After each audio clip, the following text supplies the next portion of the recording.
Hello friends, आज की ताज़ा खबरों में आप सभी का स्वागत है। झारखंड की तमाम छोटी बड़ी खबर इस वीडियो में देखने को मिलेगी। सबसे पहले बड़ी खबर, अनलॉक 2 के लिए सरकार की नई गाइडलाइन जारी, 31 जुलाई तक रहेगा लागू। एक बड़ी खबर की केंद्र सरकार ने सोमवार शाम को अनलॉक 2 के लिए गाइडलाइन जारी कर दिया है और लॉकडाउन 31 जुलाई तक कंटेनमेंट जोन में लागू रहेगी और कंटेनमेंट जोन में केवल आवश्यक कामों को ही इजाजत रहेगी और केंद्र की नई गाइडलाइन के अनुसार देश भर के स्कूल कॉलेज 31 जुलाई तक बंद रहेंगे और रात के 10 बजे से लेकर सुबह के 5 बजे तक नाइट कर्फ्यू रहेगा और इस दौरान लोगों की आवाजाही पर रोक रहेगी और जरूरी गतिविधियों और कुछ अन्य कामों को छूट दी गई है। साथ ही बता दें, केंद्र सरकार की नई गाइडलाइन के अनुसार metro rail, cinema hall, gym और स्विमिंग पूल आदि भी 31 जुलाई तक बंद रखने का फैसला किया गया है। इसी के साथ अगली बड़ी खबर, भारत चीन तनाव के बीच मोदी आज देश को करेंगे संबोधित।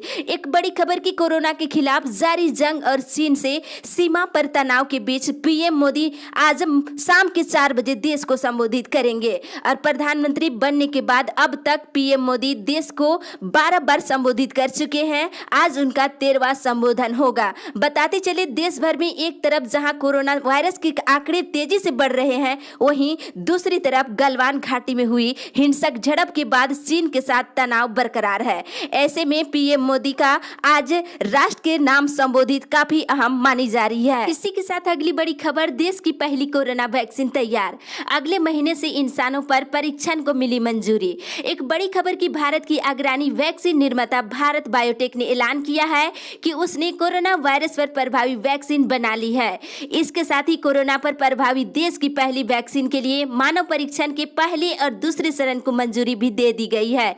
मिली जानकारी के अनुसार कंपनी ने अपने बयान में कहा है कि अगले महीने से इस वैक्सीन का इंसानों पर परीक्षण शुरू हो जाएगा। इसी के साथ अगली बड़ी खबर, मौसम विभाग से रांची, लोहरदगा समेत कई जिलों में सुबह से बारिश जारी, आकाशीय बिजली गिरने की भी चेतावनी। एक बड़ी खबर बता दी कि मानसून की बारिश झारखंड में तकरीबन हर जिले में जारी है और आज राजधानी रांची, लोहरदगा, गढ़वा, पलामू की कई हिस्सों में सुबह से ही बारिश जारी है।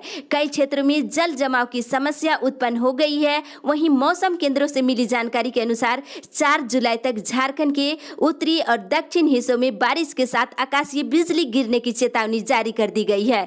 वहीं 1-2 स्थानों पर भारी बारिश हो सकती है। साथ ही बता दें, बंगाल की खाड़ी से आ रही हवा और बनी नमी की वजह से पूरे प्रदेश में बारिश हो रही है। बड़ी खबर, झारखंड कोरोना अपडेट्स, झारखंड में लगातार दूसरे दिन कोरोना मरीज की मौत। एक बड़ी खबर की राज्य में एक और कोरोना पॉजिटिव मरीज की मौत रविवार को रिम्स में हो गई और कोरोना से मरने वालों की संख्या राज्य में 14 हो गई है।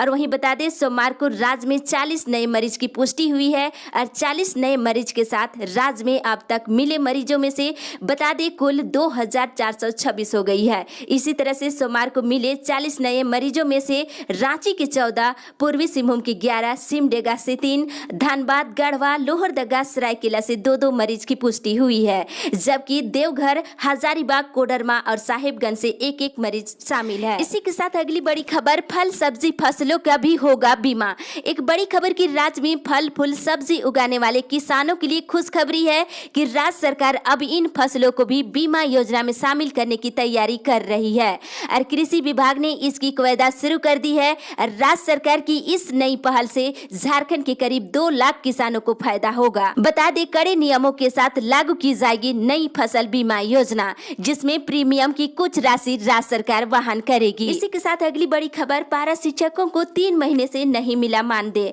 एक बड़ी खबर की राज्य के 65,000 पारा शिक्षकों को पिछले 3 महीने से मानदेय का भुगतान नहीं किया गया है, जिसके कारण उनके समक्ष आर्थिक तंगी की समस्या उत्पन्न हो गई है। एक ओर कोविड-19 जैसे वैश्विक महामारी को लेकर लॉकडाउन का कहर, तो वहीं दूसरी ओर समय पर मानदेय नहीं मिलने से आर्थिक संकट की घड़ी खड़ी हो गई है। वहीं अब राशन दुकानदार उधार देने को तैयार नहीं है। ऐसे में परिवार का संचालन करना काफी कठिन हो रहा है। राज्य के पारा शिक्षकों ने बीईओ से समय पर मानदेय भुगतान करने की मांग किया है। इसी के साथ अगली बड़ी खबर, 49,000 लोगों को मिलेगा रोजगार। एक बड़ी खबर की केंद्रीय कोयला मंत्रालय की ओर से कोल ब्लॉक की कॉमर्शियल माइनिंग की प्रक्रिया शुरू कर दी गई है। इसके तहत पहले ही चरण में 41 कोल ब्लॉक की कॉमर्शियल माइनिंग होनी है, जिसमें झारखंड के 9 ब्लॉक शामिल है और मंत्रालय के मुताबिक मुताबिक यहाँ खनन कार्य शुरू होने से 49,000 लोगों को रोजगार मिलने की संभावना है। इसमें 12,364 को प्रत्यक्ष रूप से जबकि 37,092 लोगों को अप्रत्यक्ष रूप से रोजगार मिलेगा। साथ अगली बड़ी खबर, आज सुने फीस माफी करने की लगाई गुहार। बता दें आसू पार्टी की एक प्रतिनिधिमंडल ने सोमवार को रांची विश्वविद्यालय की प्रति कुलपति डॉक्टर कामिनी कुमार से मिलकर छात्र छात्राओं की लॉकडाउन अवधि की सेमेस्टर फीस, परीक्षा फीस, हॉस्टल फीस आदि माफ करने की मांग किया है। इसके साथ ही विश्वविद्यालय के सभी कॉलेजों को सैनिटाइज करने की गुहार लगाई है और इस संबंध में प्रति कुलपति को एक ज्ञापन पत्र भी सौंपा गया है। साथ अगली बड़ी खबर, 10वीं, 11वीं, 12वीं और आकांक्षा 40 के रिजल्ट की एक बड़ी अपडेट। बता दें झारखंड बोर्ड के मैट्रिक इंटर का रिजल्ट जुलाई के प्रथम सप्ताह में जारी होगी। हालांकि तिथि की घोषणा नहीं की गई है, लेकिन जुलाई के प्रथम सप्ताह में जारी कर दिए जाएंगे। और इसी के साथ आकांक्षा 40 की रिजल्ट की बात करें तो आकांक्षा 40 का रिजल्ट 10 जुलाई तक जारी कर दिया जाएगा। परीक्षा में सफल विद्यार्थियों की नामांकन की प्रक्रिया अगस्त तक पूरी होने की संभावना है। इसी के साथ बताते चले 11वीं बोर्ड का रिजल्ट 5 तक जारी किए जाएंगे। यानी 11वीं बोर्ड के परीक्षार्थियों के आंतरिक मूल्यांकन का अंक जैक को भेज दिया गया है। अंक प्राप्त होने के बाद जैक ने रिजल्ट प्रकाशन की तैयारी शुरू कर दी है। तो 11वीं बोर्ड का रिजल्ट 5 जुलाई तक जारी होने की संभावना है। इसी के साथ अगली बड़ी खबर, चीन पर digital strike, share it, TikTok सहित 59 ऐप पर प्रतिबंध।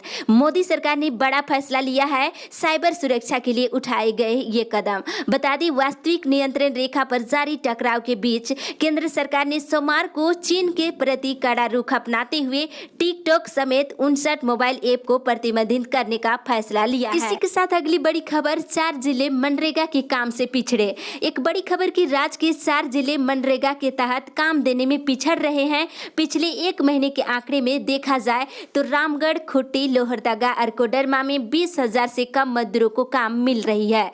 और इन जिलों में 1 महीने में 1,000 से 5,000 के बीच ही मजदूरों की संख्या बढ़ी है। नए मजदूरों को जोड़ने में भी ये जिले पिछड़े हुए हैं। ग्रामीण विकास सचिव आराधना पटनायक ने जिलों को हर पंचायत में कम से कम 250 नए मजदूर को जोड़ने को लेकर के निर्देश दिया है। साथ अगली बड़ी खबर, स्पेशल ट्रेनों के लिए तत्काल टिकट शुरू।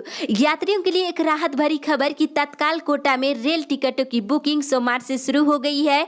इसके तहत सभी स्पेशल ट्रेनों के लिए बुकिंग की जा सकेगी। और रिपोर्ट के मुताबिक जो भी यात्री तत्काल कोटा के तहत टिकट बुक कराना चाहते हैं उन्हें एसी कोच के लिए सुबह के 10 बजे से टिकट बुक करानी होगी, जबकि स्लीपर कोटा के लिए सुबह 11 बजे से टिकट की बुकिंग होगी। ये टिकटें IRCTC के वेबसाइट या फिर मोबाइल ऐप के जरिए बुक करा सकते हैं। बड़ी खबर, 15 दिनों में प्रवासी मजदूरों का हो निबंधन। एक बड़ी खबर की लॉकडाउन में विभिन्न राज्यों से जिले में आए प्रवासी मजदूरों को रोजगार देने को लेकर के सोमवार को DDC ने श्रम विभाग के कार्यों की समीक्षा की है। और इस दौरान DDC ने कहा है कि लगभग 6.5 लाख मजदूर बाहर से आए हैं और श्रम विभाग में इसका निबंधन कराना जरूरी है। इसलिए अगले 15 दिनों में अभियान चलाकर सबका निबंधन किया जाए और सभी प्रवासी मजदूरों को राज्य में ही रोजगार दिया जाए। इसी के साथ अगली बड़ी खबर, बिना आदेश के शिक्षकों को बुलाई जा रही स्कूल। एक बड़ी खबर की राज्य के सरकारी स्कूलों में बिना आदेश के सभी शिक्षकों को नियमित रूप से स्कूल बुलाया जा रहा है। और राज्य सरकार की ओर से रोटेशन के आधार पर 2-2 शिक्षकों को स्कूल आने का निर्देश दिया गया है, जबकि अब अधिकांश स्कूलों में शिक्षकों को स्कूल आने को कहा जा रहा है। बता दें प्राथमिक शिक्षा निदेशक अदिति कुमार आनंद के द्वारा दिए गए निर्देश के आधार पर जो शिक्षक क्वारंटाइन सेंटर या फिर PDS दुकानों में ड्यूटी कर रहे हैं उन्हें इससे रियायत दी जा रही है और बाकी शिक्षकों को स्कूल आने को कहा जा रहा है। पता चले कि प्रधान अध्यापकों ने भी शिक्षकों को रोटेशन के आधार के बजाय सभी को नियमित रूप से स्कूल बुलाना शुरू कर दिया है। और वेतनमान वाले नियमित शिक्षकों के साथ साथ पारा शिक्षकों को भी अब हर दिन स्कूल आने को निर्देश दिया गया है। 1 जुलाई से सभी शिक्षक अपने स्कूल में आएंगे। इसी के साथ अगली बड़ी खबर, 6ठी JPSC के सफल अभ्यर्थी की तैनाती जल्द। एक बहुत बड़ी खुशखबरी कि मुख्यमंत्री हेमंत सोरेन ने झारखंड लोक सेवा आयोग के द्वारा 6ठी संयुक्त सिविल सेवा परीक्षा 2016 में सफल अभ्यर्थियों की नियुक्ति और तैनाती की अनुशंसा को मंजूरी दे दी है। अब नए अधिकारियों को संबंधित विभाग को दे दिया जाएगा जहां से इनकी नियुक्ति हो सकेगी। इसी के साथ अगली बड़ी खबर, केंद्र सरकार कर रही मुनाफाखोरी। एक बड़ी खबर की कांग्रेस ने पेट्रोल और डीजल की बढ़ती कीमतों के खिलाफ सोमवार को राजभवन के समक्ष और सभी जिला मुख्यालयों में एक दिवसीय धरना दिया गया और पार्टी के प्रदेश अध्यक्ष राज्य सरकार के मंत्री डॉक्टर रामेश्वर उरांव ने कहा है कि कोरोना संकट के काल में जहां देश आर्थिक तंगी के दौर से गुजर रही है, वहीं केंद्र सरकार डीजल और पेट्रोल के दाम में बढ़ोतरी कर मुनाफाखोरी कर रही है और उन्होंने कहा है कि केंद्र सरकार हर मोर्चे पर विफल साबित हो रही है। इसी के साथ अगली बड़ी खबर, कोल्हान विश्वविद्यालय में नए सत्र से होगी एमफिल की पढ़ाई। एक बड़ी खबर की कोल्हान विश्वविद्यालय के नया सत्र छात्रों के लिए नई सौगात लेकर आने वाला है कि केयू में नए सत्र से एमफिल की पढ़ाई शुरू करने की तैयारी चल रही है। अगली बड़ी खबर, घोटाले में शामिल लोग बक्से नहीं जाएंगे। एक बड़ी खबर की स्वास्थ्य मंत्री बाना गुप्ता ने कहा है कि रिम्स में हुए घोटाले की विधिवत जांच कराई जाएगी। इसमें जो भी अधिकारी शामिल होंगे उन पर कठोर कार्रवाई की जाएगी। साथ ही उन्होंने कहा है कि सरकारी धन की लूट नहीं होने दी जाएगी और रिम्स के तृतीय और चतुर्थ वर्ग में हुई नियुक्ति में अनियमितता को लेकर उन्होंने कहा कि इसकी जांच चल रही है, जांच के अनुसार आगे कार्रवाई होगी। साथ अगली बड़ी खबर, अस्थायीकरण के लिए मनरेगा कर्मियों की धरना। एक बड़ी खबर की समान काम के लिए समान वेतन और अस्थायीकरण सहित अन्य मांगों के समर्थन में मनरेगा कर्मी आंदोलन की राह पर है और झारखंड राज्य मनरेगा कर्मचारी संघ के आह्वान पर 3 दिन सांकेतिक हड़ताल जारी है। और इधर बता दें, मनरेगा अपने सेवा के अस्थायीकरण, समान काम के लिए समान वेतन के साथ मनरेगा में लक्ष्य आधारित काम को हटाने और बर्खास्त की गई कर्मियों को बहाल करने की मांग कर रहे हैं। अगली बड़ी खबर, बाबा धाम में ई पूजा को लेकर असमंजस। एक बड़ी खबर की कोरोना के खतरे की वजह से इस वर्ष देवघर और वासुकीनाथ में राज्य सरकार के द्वारा श्रावणी मेला का आयोजन नहीं किया जाएगा। बताते चले 5 जुलाई से सावन शुरू हो रहा है और लोगों की श्रद्धा के मद्देनजर सावन में बाबा भोलेनाथ का दर्शन करने के लिए पर्यटन विभाग में ई पूजा को लेकर आयोजन का प्रस्ताव तैयार कर लिया गया था। हालांकि उस पर अभी तक फैसला नहीं लिया गया है। स्वीकृति नहीं प्राप्त होने की वजह से पर्यटन विभाग ने ई पूजा की तैयारी पूरी नहीं की है। ऐसे में सावन के पहले दिन से श्रद्धालुओं को देवघर और वासुकीनाथ में बाबा के दर्शन होने की उम्मीद कम नजर आ रही है। इसके साथ अगली बड़ी खबर, बकाया जमा होने पर ही बदला जाएगा ट्रांसफार्मर। एक बड़ी खबर की बिजली विभाग ने गिरते राजस्व को देखते हुए नियम लागू कर दिया है। यदि किसी क्षेत्र में ट्रांसफार्मर जल जाता है तो उसे बदलने के पहले ट्रांसफार्मर से जुड़े उपभोक्ताओं को बकाया राशि का भुगतान करना होगा और विभाग इसके लिए कैंप लगा रहे हैं और निर्बाध बिजली के उपभोक्ताओं को हर महीने समय पर बिजली बिल भुगतान करना होगा।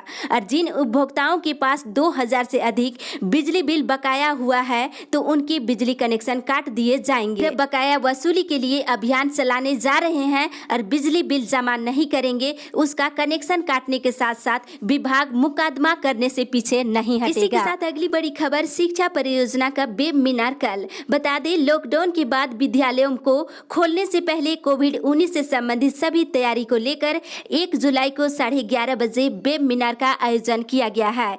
इसी के साथ बता दें, अब ईमेल पर करें शिक्षा व्यवस्था की खामियों की शिकायत। बताते चलिए कि सरकारी शिक्षा व्यवस्था की खामियों की शिकायत आप ईमेल के जरिए कर सकते हैं। आप शिकायत दर्ज करा सकते हैं, जल्द ही समस्या का समाधान होगी। साथ ही बता दें, शिक्षा मंत्री ने कहा फेल शिक्षक जाते हैं निजी स्कूल। एक बड़ी खबर कहा जा सकता है कि शिक्षा मंत्री का बयान कि फेल शिक्षक जाते हैं निजी स्कूल और उन्होंने कहा है कि राज्य के हर स्कूल में जल्द ही हेडमास्टरों की नियुक्ति होगी। इसी के साथ अगली बड़ी खबर, पब्लिक ट्रांसपोर्ट व होटल को सशर्त खोलने की मांग।